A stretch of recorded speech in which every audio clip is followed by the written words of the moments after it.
should go away. Nah, you'd miss me. James Cameron's Avatar movie is amazing and stands out as one of the most important films ever made. It changed how movies look and feel by pushing visual effects and 3D to a new level. The world of Pandora feels alive. The movie also showed what was possible with modern filmmaking and inspired many other films to aim higher. I have seen this movie several times, and it still feels exciting and impressive every time. The visuals never get old, and the world continues to feel alive and immersive. Even after many viewings, the movie still manages to capture attention and leave a strong impression. The motion capture in Avatar helps the characters feel real and expressive. Actors performed every movement and facial reaction, which was then carefully translated onto the digital characters. Small details like eye movement, smiles, and body language make the characters feel alive. This helps viewers connect with them on an emotional level instead of seeing them as fake. The world of Pandora was created with incredible detail and care. Every plant, animal, and landscape feels like it belongs in the same place. Nothing looks random or rushed. This level of detail makes the world feel real and lived in, as if it could exist beyond the screen. Lighting and color play a huge role in making the effects look good. Daytime scenes feel warm and natural, while nighttime scenes glow with soft blues and bright colors. The lighting reacts properly to characters and objects, which helps everything blend together. This makes each scene feel smooth and believable. The creatures and plants on Pandora move in ways that feel natural and realistic. Animals have weight, balance, and purpose in their movements. Plants react to touch, wind, and footsteps in a way that feels alive. These small details help sell the idea that Pandora is a real ecosystem. The visual effects blend smoothly with the live-action actors. Humans, digital characters, and environments all exist in the same space without clashing. Shadows, reflections, and lighting match closely. Because of this, it is hard to tell where real footage ends and digital work begins. New technology had to be created just to make Avatar possible. James Cameron and his team built new tools that allowed scenes to be filmed inside a digital world. This gave the filmmakers more freedom and control. The tools they created helped push movie visuals forward. The effects in Avatar support the story rather than distract from it. Every visual choice helps show emotion, action, and meaning. The effects make the world feel deeper and more engaging. This is why the movie still looks impressive even years later. The story in Avatar is easy to follow, which helps viewers stay fully engaged. At the same time, it still feels meaningful and complete. The clear structure makes the movie accessible to a wide audience without feeling shallow. This balance allows the story to move smoothly while still leaving a strong impact. The themes about nature, balance, and respect are clear throughout the movie. The story shows the value of protecting the natural world and living in harmony with it. These ideas are woven into the plot instead of being forced. Because of this, the message feels natural and easy to understand. The characters all have clear goals and reasons for their actions. Jake's journey feels believable as he slowly changes and learns from the Na'vi. Other characters also act in ways that make sense based on their values and roles. This helps the story feel grounded and emotional. The world building strongly supports the writing at every step. Pandora is not just a setting, but a key part of the story itself. The culture, rules, and way of life all shape how the characters think and act. This makes the story feel richer and more complete. The emotional moments in the movie feel earned rather than rushed. Relationships grow over time, which makes important scenes feel real. When characters face loss, love, or choice, the emotions feel honest. This helps viewers connect more deeply to what is happening.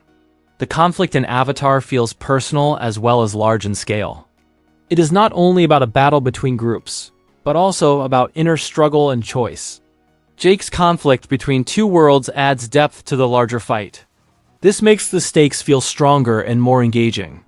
The message of the film is simple but powerful. It focuses on respect, understanding, and the cost of greed. Because the message is clear, it stays with viewers long after the movie ends. This is one of the reasons the writing continues to resonate. The performances in Avatar feel emotional and believable because the actors fully commit to their roles. Every reaction feels natural, whether it is fear, joy, anger, or sadness. The emotions never feel forced, which makes the characters easy to connect with. This helps the story feel more real and engaging. Motion capture allows the actors to express feelings in a very clear way. Their real movements and expressions are captured and transferred onto the digital characters. This keeps the performances human instead of stiff or fake. As a result, the characters feel alive rather than animated. Facial expressions in the movie are detailed and natural. Small changes in the eyes, mouth, and face show emotion clearly. These details help convey thoughts and feelings without needing dialogue. This adds depth to many quiet or emotional moments. Body language adds another layer to the acting. How characters stand, move, or react tells a lot about who they are and how they feel. The actors use posture and movement in a believable way. This makes the characters feel more complete and grounded. The cast fully commits to the world and story of Avatar. Nothing feels half-hearted or disconnected from the setting. The actors treat Pandora as a real place and the Na'vi culture as meaningful. This commitment helps sell the fantasy. Emotional scenes feel honest and earned because they are built up over time. Relationships grow naturally, which makes important moments more powerful. When characters experience loss or make hard choices, the emotions feel real. This leaves a strong impact on viewers. Even the non-human characters feel real and relatable. Despite their appearance, they show clear emotions and human qualities. The acting makes it easy to understand their struggles and values. This is a major reason why the characters stay memorable. James Cameron has a very clear vision for the world and story of Avatar. Every scene feels like it belongs in the same universe and follows the same ideas. Nothing feels confusing or out of place. This clear direction helps the movie feel focused and complete. The pacing of the movie keeps viewers engaged from start to finish. Slower moments are used to build the world and characters, while faster scenes add excitement. The balance between these moments keeps the story moving without feeling rushed or boring. This makes the long runtime feel well managed. The action scenes are easy to follow and well staged. Cameron makes sure the camera clearly shows what is happening at all times. The movement, spacing, and timing of action are clear. This helps the action feel exciting without becoming messy or confusing. Emotional moments are given the time and focus they need. Cameron does not rush important scenes or cut away too quickly.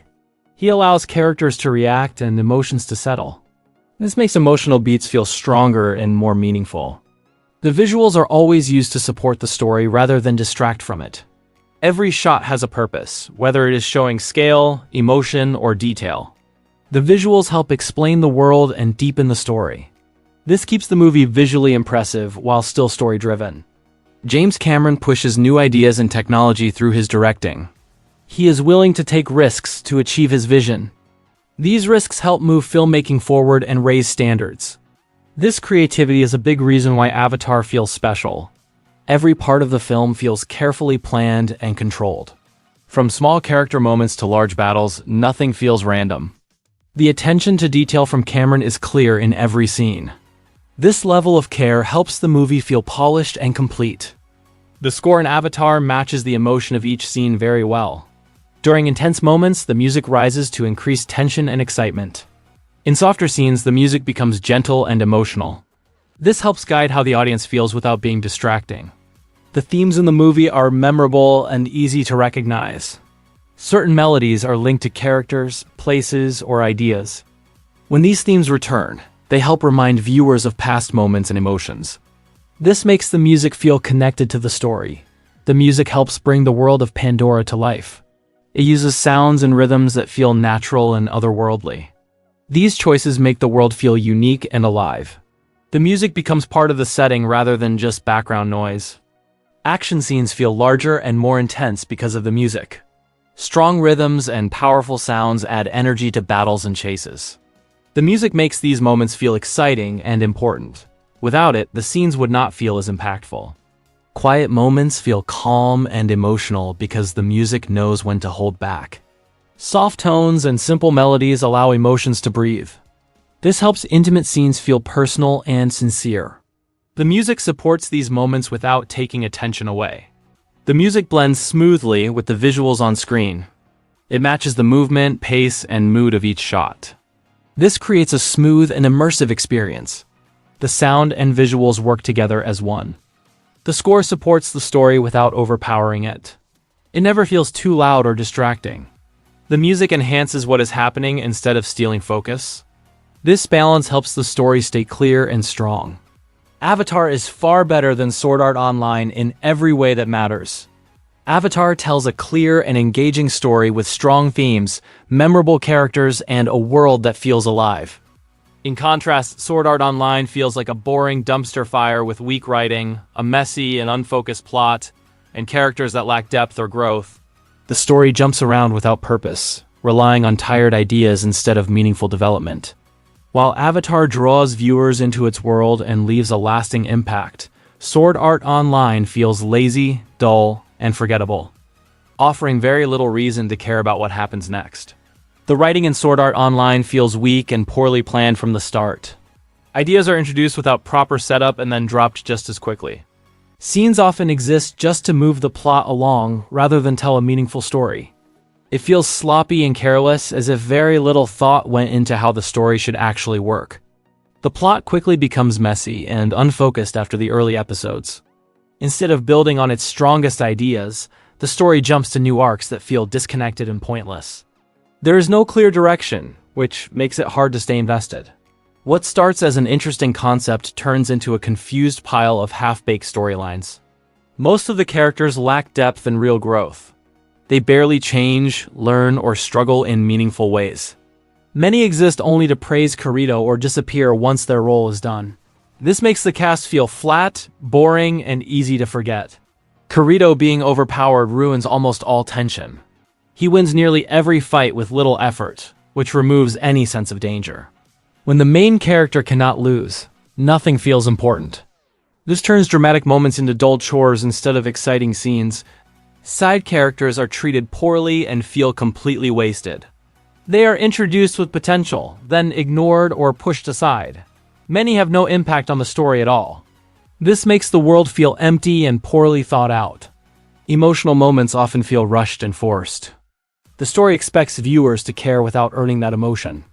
Relationships develop too fast and dramatic scenes lack build-up. Instead of feeling sad or powerful, these moments often feel awkward and fake. The stakes stop feeling real very early in the series. Death and danger are talked about, but rarely feel serious. Once the story moves past its first arc, consequences lose all weight. Without real stakes, the story becomes dull and pointless. The series relies heavily on repeated ideas instead of doing anything new. The same story beats, themes, and conflicts are reused again and again. This makes the show feel lazy and uncreative. It becomes predictable very quickly. Despite its strong premise, the world building is shallow. The games and settings look nice but lack depth or rules that matter. Very little effort is put into making the world feel real or lived in. It feels like a backdrop rather than an actual place. Shock value is often used instead of strong storytelling. The show relies on cheap moments to get reactions rather than earning them through good writing. These scenes feel uncomfortable and unnecessary. Instead of adding depth, they make the series feel tasteless and poorly handled. Avatar tells a clear and well-structured story that actually makes sense from beginning to end. Every part builds naturally on what came before it, so nothing feels random or pointless. In contrast, Sword Art Online often feels scattered and poorly planned, jumping between ideas without focus. Avatar respects storytelling in a way Sword Art Online clearly does not. It feels like a real place with rules and culture. Meanwhile, the worlds in Sword Art Online look empty and shallow, more like game levels than believable settings. Characters in Avatar grow, change, and face real choices that matter. The journey of Jake feels earned and believable as he learns, fails, and evolves. In Sword Art Online, characters rarely change in meaningful ways and often exist only to support Kirito. The effects serve the story and enhance immersion instead of distracting from it. By comparison, Sword Art Online relies on basic animation that adds little impact. Avatar feels cinematic and timeless, while Sword Art Online feels cheap and dated. The themes in Avatar about nature, respect, and balance feel meaningful and thoughtfully explored. These ideas are woven into the story and characters in a natural way. Sword Art Online lacks strong themes and often feels empty beneath the surface. Avatar actually has something to say. The acting in Avatar feels emotional and believable, even through motion capture. Characters express real pain, joy, and conflict. In Sword Art Online, performances feel flat and exaggerated with little emotional weight. Avatar makes it easy to care, while Sword Art Online makes it hard to feel anything. The music in Avatar adds power and emotion to every scene. It supports both quiet moments and large action scenes without overpowering them. In Sword Art Online, the music is forgettable and rarely leaves an impact. Avatar uses sound to strengthen the experience. The stakes in Avatar feel real and important. Loss, danger, and consequences matter throughout the story. In Sword Art Online, tension disappears once it becomes clear the main character cannot fail. Avatar keeps viewers invested because outcomes actually matter. Avatar respects the time and attention of the audiences by telling a complete and thoughtful story. Every scene serves a purpose. Sword Art Online wastes time on filler, repeated ideas, and shallow arcs. Watching Avatar feels rewarding, while Sword Art Online often feels like a chore. Unlike Sword Art Online, Avatar does not rely on lazy writing or shallow characters. It puts care into the story, world, and emotion. This effort shows in every part of the film.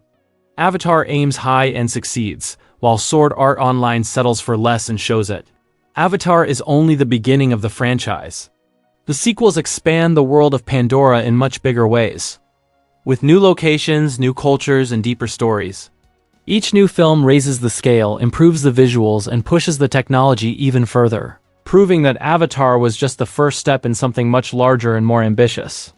Avatar is the highest-grossing movie of all time, created a fully realized world, and delivered an experience that felt new and immersive to audiences everywhere. The success came from genuine innovation and ambition, not hype alone, which is why Avatar continues to stand at the top. We need more movies like Avatar. Films that take risks, build new worlds, and try something bold instead of repeating the same ideas over and over. Avatar showed what is possible when creativity, technology, and passion come together. And more movies should aim for that same sense of scale, wonder, and immersion. It is exciting to think about where the future of this franchise will go and what new worlds, stories, and characters it will introduce next. Each new film has the chance to explore different parts of Pandora, expand its cultures, and deepen the story in meaningful ways. As the technology and storytelling continue to improve, the franchise can keep pushing boundaries and delivering experiences that feel fresh, immersive, and unforgettable. Let us take a closer look at why the Avatar movie is so successful and why so many people love it. We will explore what makes the story, world, visuals, and characters connect so strongly with audiences around the world. After that, we will also talk about another movie written and produced by James Cameron, Alita: Battle Angel. In the year 2148, Jake Sully is a paraplegic Marine living on Earth. He doesn't have the money to fix his spine. Jake goes to a bar and he sees a man hitting a woman. Jake punches the man and he gets thrown out of the bar. Jake learns that his twin brother Tommy has been killed by a mugger. Two men offer Jake Tommy's old job and he accepts. Jake is sent to a moon in the Alpha Centauri star system called Pandora. Jake is in cryosleep. The journey takes almost 6 years, so it's currently the year 2154. Many other Marines and soldiers have also been hired to work for the company. Colonel Miles Quaritch tells the newcomers about the indigenous population of humanoids called the Na'vi, and he gives a safety brief. Jake meets a man named Norm Spellman. Jake's job is to drive a remotely controlled body called an avatar. They're grown from human DNA mixed with Na'vi DNA. Every driver is matched to their own avatar so that their nervous systems are in tune. Jake was offered the job because he can link with Tommy's avatar. Jake films some video logs to document everything and keep him sane. Jake and Norm meet Dr. Grace Augustine, the head of the Avatar program. Grace is angry at Jake since she needed Tommy instead of him. Grace talks to Parker Selfridge, the corporate administrator. Parker shows Grace that they're here to mine a mineral called unobtainium. It sells for 20 million a kilo. Parker demands Grace to use what she's got and get him some results. The next day, Jake and Norm link with their avatars. The doctors tell Jake to sit down so that he has time to adjust to his new body. However, Jake doesn't listen and he runs outside. Jake is very happy to be able to run again. Grace, in her avatar body, talks to Jake and he eats a fruit. The link is over and Jake returns to his human body. Jake meets Trudy, a combat pilot. Jake speaks to Miles. He wants Jake to report to him. Jake agrees. Miles promises to get Jake's real legs back when he rotates home. Grace, Jake, and Norm link to their avatar bodies again. Trudy flies them around Pandora. Grace, Jake, and Norm go on a research mission. Jake gets separated from Grace and Norm. Jake is spotted by a creature, but it runs away as another deadlier creature shows up. Jake flees, and he jumps into a waterfall to escape. Jake creates a spear to defend himself. A Na'vi named Neytiri spots Jake. She's about to shoot Jake with an arrow, but decides not to. It's about to be nighttime, so Trudy flies Grace and Norm back to the base. Jake must survive on his own until morning. Jake creates a torch. Several creatures attack Jake, but Neytiri saves him. Neytiri throws the torch into the water. The plants light up at night. Jake thanks Neytiri for rescuing him. Neytiri leaves and Jake goes after her. Neytiri blames everything on Jake. Neytiri admits that she saved Jake because he has a strong heart, but he's stupid and ignorant like a child. Jake needs Neytiri's help, but she refuses. Several seeds from the sacred tree surround Jake. Neytiri takes Jake somewhere, but more Na'vi show up. Neytiri tells them to calm down. Jake is brought to the clan leader, who's also Neytiri's father. He's deciding whether or not to kill Jake. Neytiri's mother comes and Jake introduces himself. Jake explains that he came to learn and he talks about his backstory. Neytiri will teach Jake the ways of the clan. Jake and Neytiri eat together. Afterwards, they go to sleep. Jake wakes up in his human body. Grace tells the other people what happened to Jake. Parker wants Jake to find out what the Na'vi are up to. Their village rests on the richest unobtainium deposit within 200 clicks in any direction. Parker requests Jake to get the Na'vi to move. If the Na'vi don't move, then Parker will have to use force and kill them. Jake has 3 months to get the Na'vi to relocate. Jake asks who Awa is. Norm explains that Awa is the deity and goddess of the Na'vi. Neytiri was Grace's best student. Jake links to his avatar body and Neytiri shows him some of the creatures. Jake rides a creature and he connects his hair to it to establish a bond. Jake falls off the creature and he gets covered in mud. Jake is at odds with a Na'vi named Tsute. Jake shows Miles how the Na'vi move up and down around the tree. Trudy flies the characters to the legendary floating mountains of Pandora. Grace says that some kind of magnetic levitation effect holds up the mountains because unobtainium is a superconductor. Jake, Grace, and Norm go to a shack where they can link with their avatars. Neytiri shows Jake a mountain banshee. Once a bond is established, they'll only fly with one hunter for their whole life. Jake has to choose his own mountain banshee when he's ready. Jake films more video logs. Jake is starting to learn the Na'vi language.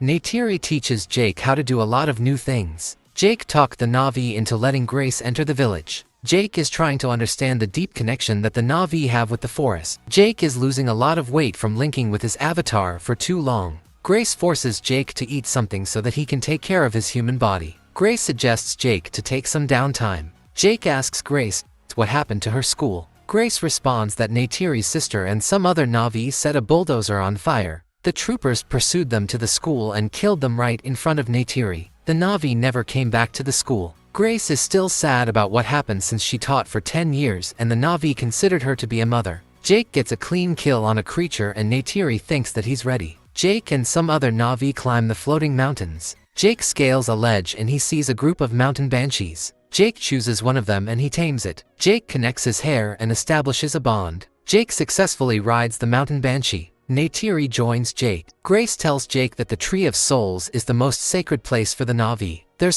something really interesting going on there biologically. Grace would like to get some samples, but outsiders are strictly forbidden. Jake shoots and kills a big creature. Jake and Neytiri are attacked by a great Leonopteryx, but they manage to escape. Neytiri mentions that only 5 Na'vi have been able to ride a great Leonopteryx. Jake feels like his entire life is backwards. Out there is the true world and in here is the dream. The 3 months have passed and Jake can barely remember his old life. Jake speaks to Miles. He got corporate approval and Jake will get his legs back. Miles can send Jake back to Earth on a shuttle tonight, but Jake wants to finish what he started. There's still the ceremony and it's the final stage of becoming a man. Jake has to complete the ceremony to gain the trust of the Na'vi and become one of them. Afterwards, Jake can negotiate the terms of the relocation for the Na'vi. Miles tells Jake to get it done. Neytiri puts paint on Jake. The ceremony is over and Jake is accepted into the clan. Neytiri takes Jake to the Tree of Voices. It's a place where prayers can be heard and answered. Jake connects his hair and he can hear the voices of the ancestors. Neytiri allows Jake to choose a woman. Jake has chosen to be with Neytiri and they kiss. Jake and Neytiri connect their hair. The next morning, bulldozers are starting to tear down the place. Jake doesn't wake up since he isn't linking with his avatar body at the moment. Jake finishes eating and he links with his avatar body. Jake tries to stop the bulldozers, but Parker forces the driver to continue going. Jake destroys the camera so they can't see what's going on. Jake and Neytiri hide. Miles watches the footage and he sees Jake. Miles orders someone to get him a pilot. The Na'vi plan to attack the bulldozers, but Grace says that it'll only make things worse. Jake tells Tsute to stop, but he doesn't listen. Neytiri tells the others that she mated with Jake. Tsute is angry and he attacks Jake. Jake is about to tell the Na'vi the truth. However, Miles comes to the shack and he stops the link. Tsute is about to kill Jake, but Neytiri stops him. Miles knows that Jake has betrayed the humans. Grace tells Parker that there's some kind of electrochemical communication between the roots of the trees. Parker doesn't take Grace seriously since he thinks they're just regular trees. Jake has recorded a video log of himself saying that the Na'vi won't make a deal. There's nothing that the Na'vi want from the humans. Since the Na'vi won't make a deal, the humans are going to have to fight them. The Na'vi have destroyed the bulldozers and killed all of the humans driving them. Grace talks to Jake. She knows that they never wanted them to succeed. They bulldozed a sacred site on purpose to trigger a response. The humans are just fabricating this war to get what they want. Grace and Jake convince Parker to not kill the Na'vi. Parker gives Jake 1 hour to get the Na'vi to evacuate. Jake tells the Na'vi that they have to leave or they're gonna die. Jake reveals the truth and Neytiri is very mad. Jake and Grace are tied up. Jake warns the Na'vi to run, but they decide to stay. The humans attack the home tree and the Na'vi fight back. Their arrows don't do any damage to the ships though. The humans shoot missiles at the tree and the Na'vi flee. Neytiri's mother frees Jake and Grace since she needs their help. Trudy refuses to kill more Na'vi and she flies away. The tree breaks down and collapses. Many Na'vi are killed. The humans head back. Neytiri's father is killed and he gives her his bow before dying. Jake finds Neytiri and she demands him to get away from her. Jake and Grace are unlinked from their avatar bodies. The Na'vi are forced to move somewhere else. Jake, Norm, and Grace are imprisoned. Trudy and another man named Max break them out. Miles sees what happened through the security camera footage. Miles shoots at the characters, but they fly away. Max stays behind to gather information. Grace got shot. Trudy flies the shack deep into the mountains so they can't get tracked. The Na'vi have moved to the Tree of Voices. Jake links to his avatar body. He rides the mountain banshee and jumps on the Great Leonopteryx. Jake rides the Great Leonopteryx to the Na'vi. Neytiri isn't afraid of Jake anymore. Jake is ready to serve the Na'vi. Tsute is the new chief and he accepts Jake. Grace is brought to the Tree of Voices. They try to transfer Grace's soul into her avatar body, but it doesn't work and she dies from the gunshot wounds. Jake gives a speech. He rallies the Na'vi to fight against the humans. The other Na'vi clans join the battle. Miles rallies the humans to fight against the Na'vi. He knows based on orbital images that the Na'vi numbers have increased from a couple hundred to over 2,000 and more are pouring in. Max tells Jake, Trudy, and Norm what's going on. Trudy doesn't think that they can win since they're going up against gunships with bows and arrows. However, Jake is confident that they can win if they fight in the mountains since they have the home field advantage. Jake links to this avatar body and he talks to the tree, but nothing happens. The humans get ready to attack the Na'vi. Some of the humans fight in their exoskeleton suits. The battle begins and there are many casualties on both sides. The Na'vi on the ground are losing and they retreat. Miles sees Jake and goes after him. Neytiri's mountain banshee is killed. Rute gets shot by a human. Trudy's ship is shot down and she dies. Norm unlinks with his avatar body. Neytiri is on the ground and the humans are approaching her. Jake orders Neytiri to fall back. Several creatures come to attack the humans. Jake attacks the main ship. He throws a grenade into the engine. The ship crashes and explodes. Jake attacks the ship that Miles is on. Miles shoots Jake away. Miles gets into an exoskeleton suit. He jumps out just before the ship explodes. Miles finds the shack and he's about to shoot it, but Neytiri comes to attack him. Miles has Neytiri pinned to the ground and he's about to kill her. Jake comes and he tells Miles to give it up. Miles refuses to quit and he fights Jake. The exoskeleton suit gets damaged, so Miles has to fight Jake without the windshield. Miles asks Jake how it feels to betray his own race. Miles destroys the shack and Jake's human body is suffocating due to the lack of oxygen. Miles overpowers Jake and he's about to kill him. Neytiri manages to free herself. Neytiri shoots 2 arrows at Miles and he dies. Jake unlinks with his avatar body and he tries to get an oxygen mask, but he can't reach and passes out. Neytiri comes and she puts the mask on Jake's face. Neytiri sees Jake's human body for the first time. Thute is dying from his injuries. Thute chooses Jake to become the new leader of the clan. Jake Mercy kills Tsute. The Na'vi force the rest of the humans on Pandora to return to Earth. Only a few humans including Jake, Max, and Norm get to stay on Pandora. Jake films his final video log on his birthday. He won't be coming back to this place. Jake abandons his human body and his soul gets transferred into his avatar body permanently. Jake opens his eyes.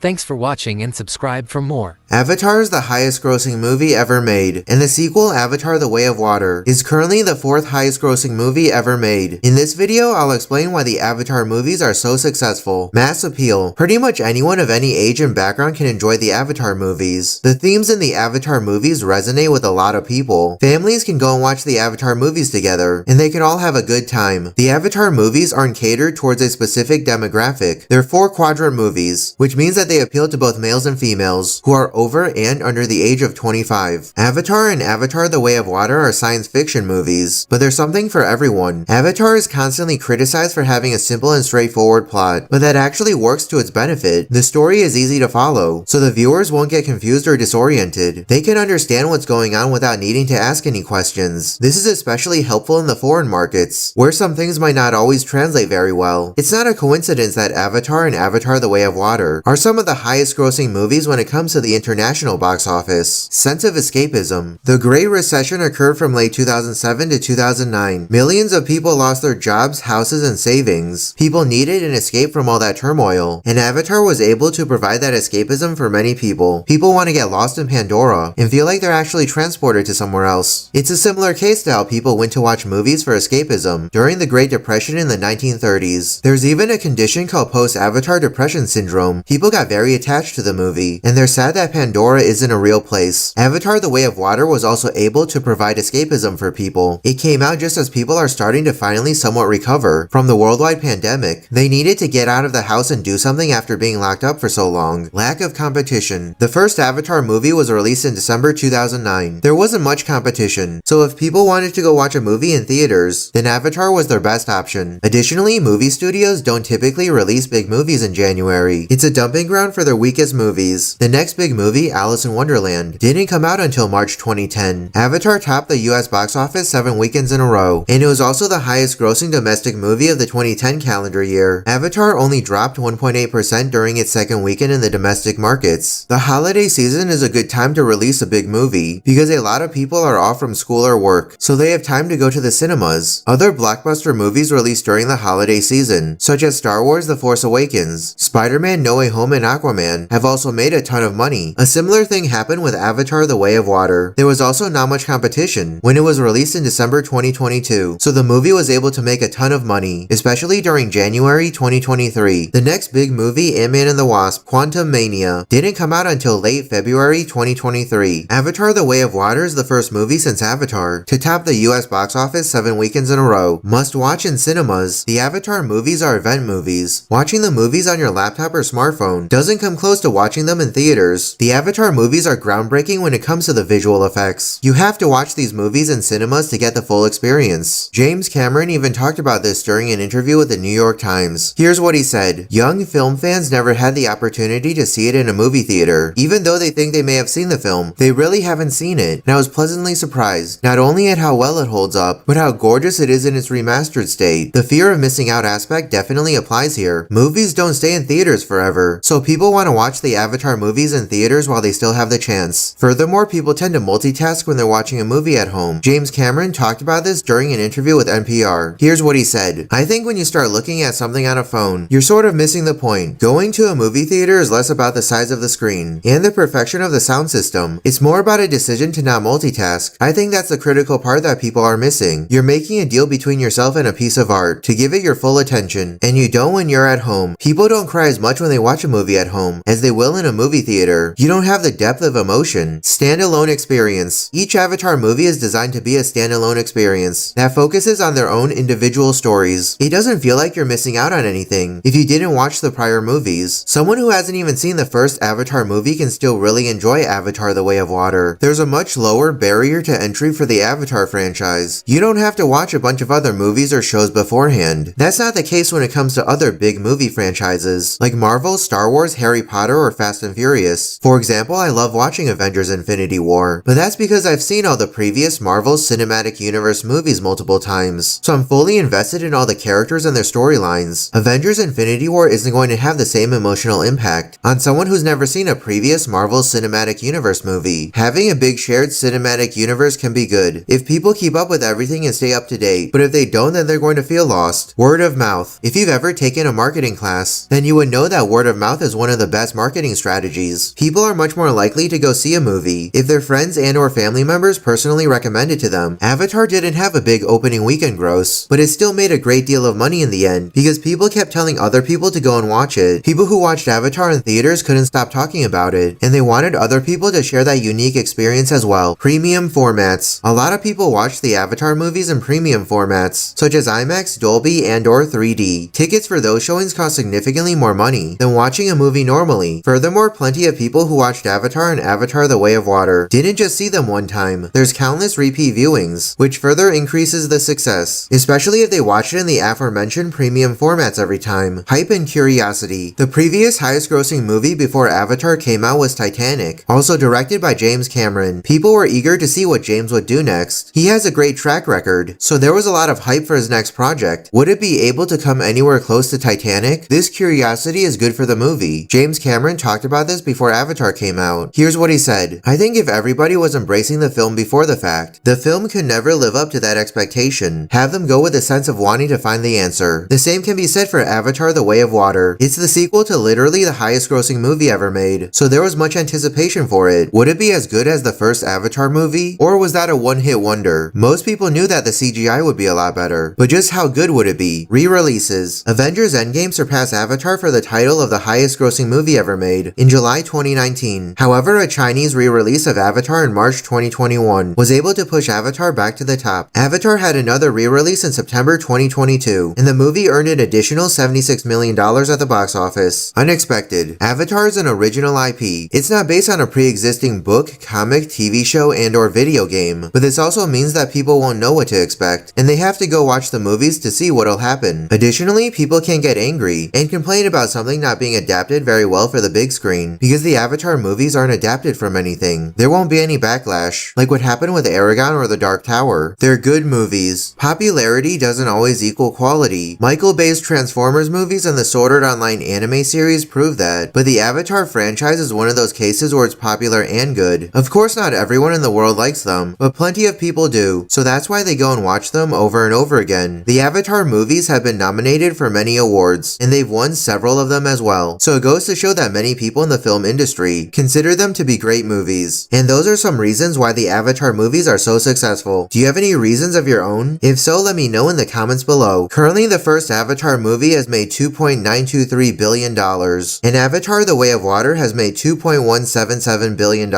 I've got a lot more Avatar videos planned and you don't want to miss them. Thanks for watching and subscribe for more. Jake says that he started to have dreams of flying when he was in the hospital. Throughout the movie, Jake wears several t-shirts with birds on it. Furthermore, Jake does fly on a mountain banshee later in the movie, so this is a nice bit of foreshadowing. There's a woman here with brown hair and a red scarf over her mouth. She kind of looks like Hester Shaw from Mortal Engines. Some of the patrons in the bar have full face masks. In the earlier scene, on Jake's wheelchair, he has his last name and a grunt sticker.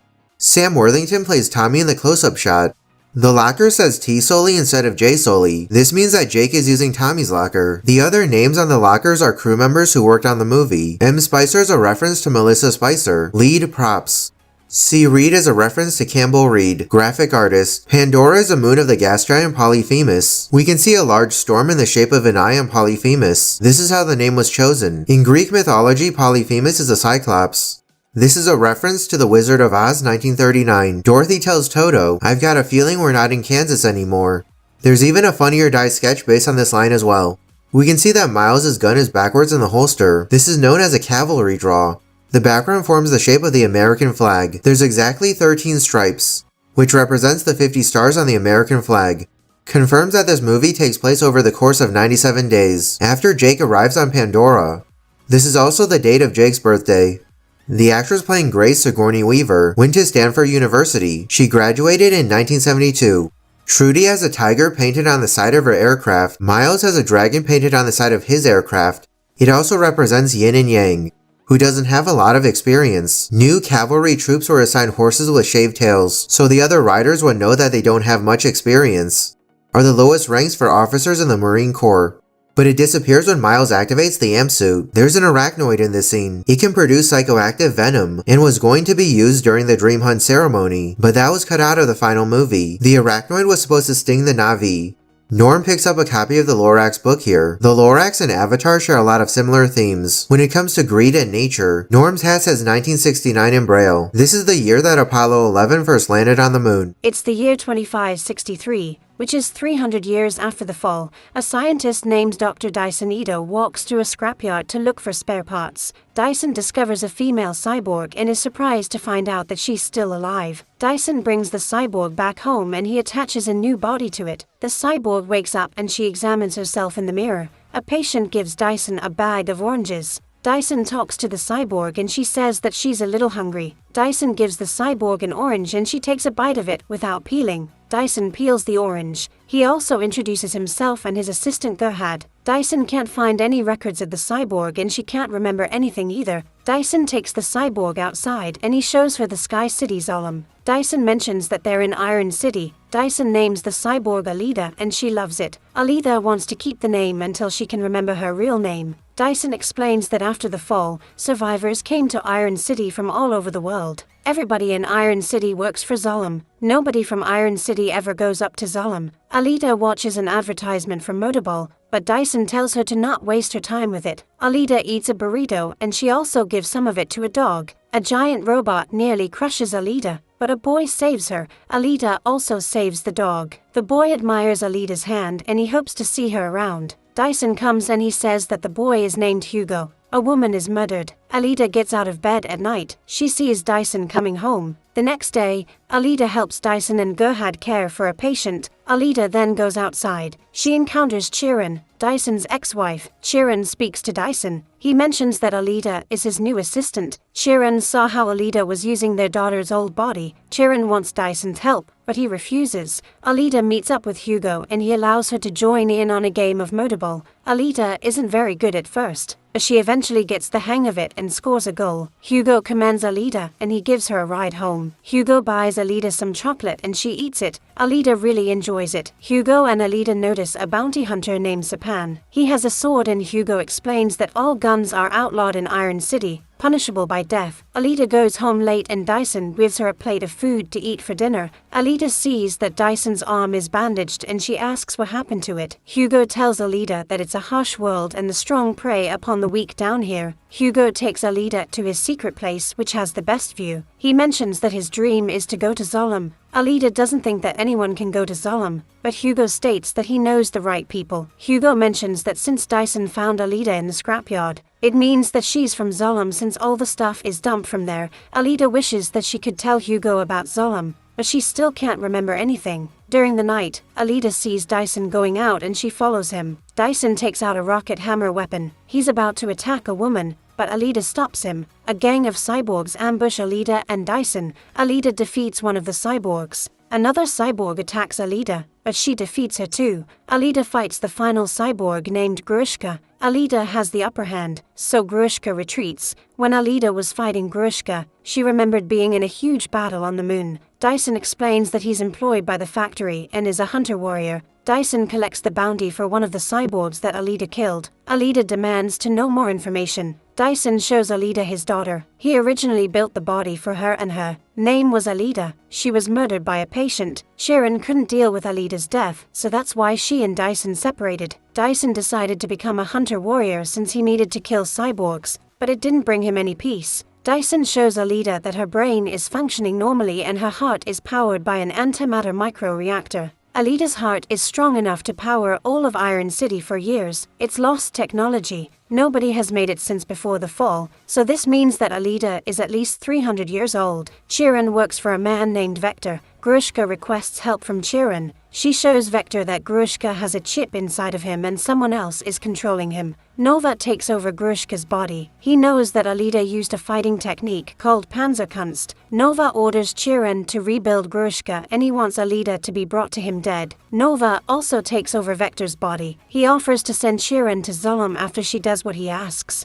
Dyson and Alida see that there's no bounty on Grushka, so somebody is protecting him. Alida wants to become a hunter-warrior like Dyson, but he doesn't allow it. Alida and Hugo go to a murderball game together. Hugo shows Alida the current top player. Hugo mentions that every few years a murderball champion is chosen to go to Zolom. Alida sees Chiron and Vector. Hugo states that Vector runs Motorball. Hugo has to leave, but he promises to meet up with Alida tomorrow. Hugo and his friends steal parts from cyborgs. They sell the stolen parts to Vector. Hugo and his friends take Alida to a crashed spaceship outside of the city. The ship is from the Battle of Zolom. Alida jumps into the water and she enters the ship. Alida types in a combination and she discovers a highly advanced cyborg body. Alida brings the body back to Dyson. He won't install Alida in it. Alida is angry. Dyson mentions that the body is called a Berserker. Alida's core was designed to interface with the Berserker type of body and her identity code activated it. Dyson tells Alida about Panzerkunst and that she's the most advanced type of weapon ever created. Alida registers as a hunter-warrior and she gets her badge. Alida and Hugo go to a bar meant for bounty hunters. Sapan talks to Alida and she shows him her badge. Sapan introduces some of the other bounty hunters at the bar. Sapan shows Alida his Damascus blade. Alida came to ask the bounty hunters for help against Grushka. Nobody takes Alida seriously. Sapan and Alida get into a fight. Alida easily defeats Sapan. Alida will take on anyone in the room and all of the bounty hunters fight her. Dyson comes to break up the fight. Grushka comes to the bar. He has a new upgraded body. Grushka is only here for Alida. The other people refuse to intervene since there's no bounty on Grushka. Alida tells Dyson that it's alright. Grushka kills the dog. Alida wipes the dog's blood on her face and she fights Grushka. Alida jumps down into the underworld. Alida is unable to defeat Grushka and her body gets damaged. Alida remembers someone telling her to kill Nova. Alida pokes out Grushka's eye. Dyson, Hugo, and another bounty hunter come to save Alida. They force Grushka to retreat again. Dyson brings Alida home and he installs Alida into the Berserker body. The shell reconfigures to Alida's self-conscious image of herself. Dyson has never seen anything like it before.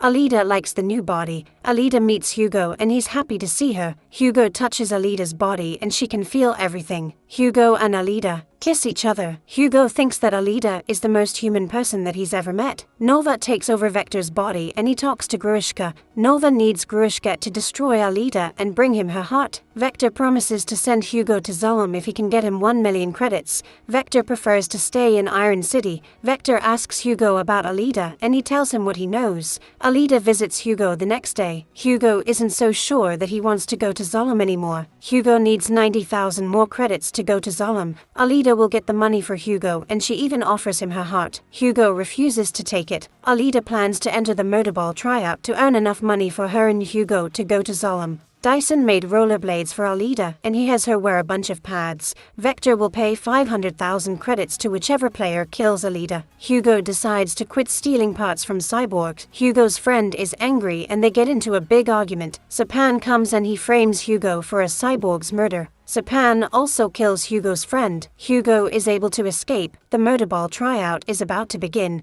Dyson sees how the other players are either hunter-warriors or they have bounties on them. Dyson tries to warn Alida, but it's too late. Alida kills many of the other players. Hugo calls Alida and he tells her that Sapan is trying to kill him. Hugo tells Alida to go to the old church. Alida abandons the Murderball game and she goes to meet Hugo. 2 cyborgs attack Alida. She defeats both of them. Alida finds Hugo, but she sees a wanted poster of him. Hugo explains the truth to Alida. Sapan is there and stabs Hugo. Sharon sees Alida and Hugo, but she tells Vector that they're gone. Sharon has decided to stop working for Vector. She knows of a way to save Hugo. Alida shows Sapan that Hugo is dead. However, His head has been attached to Alida's life support system. Sapan tries to stop Alida, but she takes his Damascus blade and cuts his face off. Dyson has transplanted Hugo's head onto a cyborg body. Hugo is stable and there's no brain damage. Dyson tells Alida that Vector was running a scam and nobody can buy their way to Zolom. Dyson admits that he was born in Zolom. He and Sharon were forced to descend to Iron City due to their daughter's sickness.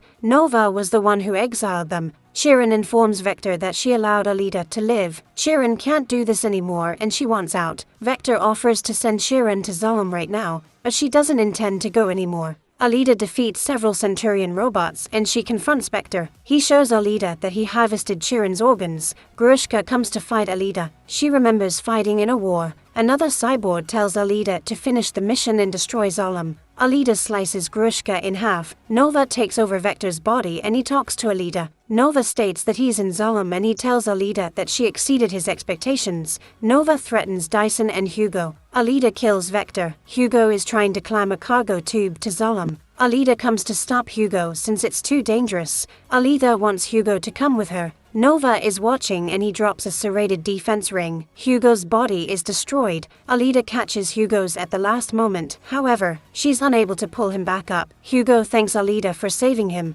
Alida tells Hugo that she loves him. Hugo's arm breaks and he falls to his death. A few months later, Alida has risen the Murderball ranks. Alida competes in the Champions League. She has a chance at becoming the final champion and going to Zolom. The crowd cheers Alida. Nova is watching and he smiles. Alida points her sword at Zolom.